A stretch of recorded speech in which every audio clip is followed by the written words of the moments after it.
Hey families, welcome to Sara channel. இன்னும் minutes பார்க்க பண்ண ஓட்ட சாம்பார் தான். அதுவும் பருப்பே இல்லாமல் வாங்கி பழம் பார்க்கலாமா. ஒரு குக்கர் எடுத்துங்க, வெங்காயம் தக்காளி கட் பண்ணி போட்டுங்க, ஒரு 4-5 பச்சை மிளகா, 2 காஞ்ச மிளகா, மஞ்சள் தூள், ஆயில், தண்ணீர், 2 பல்லு பூண்டு, கல்லுப்பு தேவையான அளவு, சோம்பு போட்டு நல்லா 4 விசில் வச்சுக்கோங்க.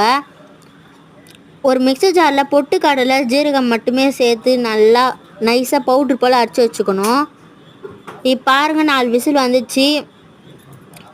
அந்த தண்ணி மட்டும் இருத்துட்டு அந்த கலவைலாம் நல்லா மசிச்சு வச்சுக்கோங்க. ஒரு தாளிப்பு பாத்திரத்தில் எடுத்துட்டு ஆயில், கடுகு, கருவேப்பிலை சேர்த்து நம்ம எடுத்து வச்சுருந்த அந்த தண்ணி, நம்ம மசிச்சு வச்ச அந்த கலவைஸ்லாம் சேர்த்து நல்லா கொதிக்க விட்டுருங்க.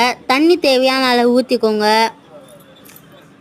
அதை கொதிச்ச உடனே நம்ம மிக்ஸி ஜாரில் அரைச்சி வச்ச அந்த கலவையும் சேர்த்து நல்லா ஊற்றிடலாம்.